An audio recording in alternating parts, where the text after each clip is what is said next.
Right, Claire in the office is mean and she's making me do some Mythbusty style questions here. So she's got my puppy the other side of the camera and I have to give you answers to these apparently, else the puppy gets it. So, myth one, graphic design is just about making things look pretty. That is not the case. Everything that we do has to look appealing to a specific market, but it's more than that. It's not about just sort of painting a lovely picture. We have to make sure that it's appropriate to who it's actually targeting. So even if we just take a logo, it has to be rounded and bright and lovely and soft if it's for a children's nursery. But by the same token, if it's dour and dark and all the rest of it, it might look really pretty and dynamic and lovely, but it's actually not going to appeal to the children. So we have to make sure that it's got a purpose. But taking a logo out of it, because a logo just is the smiley face that makes you warm to that company. What they say and how you interpret all the information after that is where the graphic design gets really sneaky.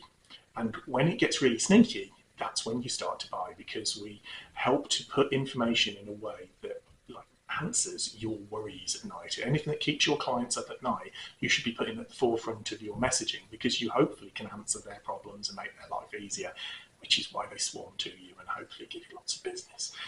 So it's not just about making things look pretty.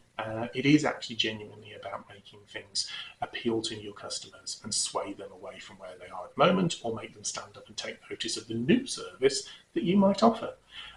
Hopefully, Claire, that's enough for you to release my puppy, and then we can move on with our lives, hopefully. So, myth busting. A lot of people think that branding is a logo, and that's it. You're done. You've got a logo, you don't need any more. That is your branding done. And I get why people think that, because, well, whenever you look around at a branding company, they're always shouting about the logos. That's where the journey starts. And that's the lovely sort of way to make sure that people appeal to a company, because that's the face of a company, the logo. But once you take that out, it actually goes far, far more than that, because the branding has subtle nuances of sort of psychology in there, of where you lay things out, so that there's a hierarchy and an importance to what information they digest. It's down to all sorts of things about the tone of voice. Are you trying to do a first person that's all about you and it's all nice and friendly, a third person because you're professional and distant? Are you trying to use bright colours to denote that you're actually quite welcoming? Are you trying to denote dark, serious colours because you might be dealing with death or taxes, one or the other?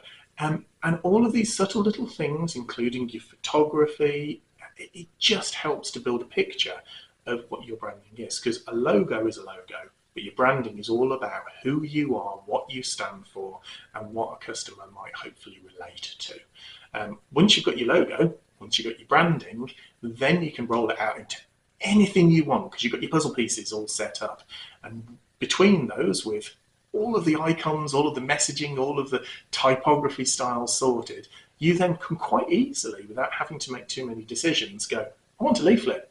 It's nice and quick and easy to do. I want a business card, I want a brochure, I want a website, I want an email, or I want a presentation, I want a proposal. All of these things become easy because you've got all the thinking and the strategy sorted at the start of it. So although branding has a huge amount to do with what your actual logo is, there's a whole heap of stuff more than that that takes a logo that will get you some traction to become a brand scheme, which then really, really gets you noticed out in the market. And if it's done right with the right thinking, it can transform the profits and the benefits and the work that a company gets in. Yeah, hopefully that sort of busts the myth.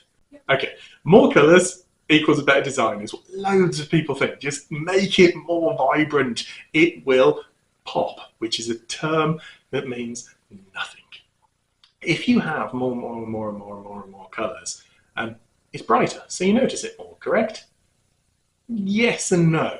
So you have to always bear in mind that you don't want to look like a stained glass window or some sort of crazy sort of cat lady wandering around there with all the colours under the sun, because the more things that you have going on, the more distracting it can be. So you might notice that there is a poster there because it's got lots of bright colours on it, but what you won't do is actually read it or remember it. Well, sometimes it's far more beneficial to have a nice core group of colours so that you almost have a couple of ones that are part of your logo that you use in the main, and then one highlighted colour that's more vibrant, so that you can guide the eye on whatever marketing material you chuck out there to where you want them to be guided to. So the reader, the recipient of this, will notice your telephone number, your email. They might notice the main bit of the heading because you can use colours more selectively. If you have the whole rainbow out there, everything is prominent, therefore nothing is prominent. So use colour wisely. That's not to say that you can't have colourful things, because you really can and should, but don't go crazy with it. Try to think of how people look at things and how they might interpret the sort of plethora of colours as being a bit confusing to the eye. There you go. I hope that busts that myth. Cheers.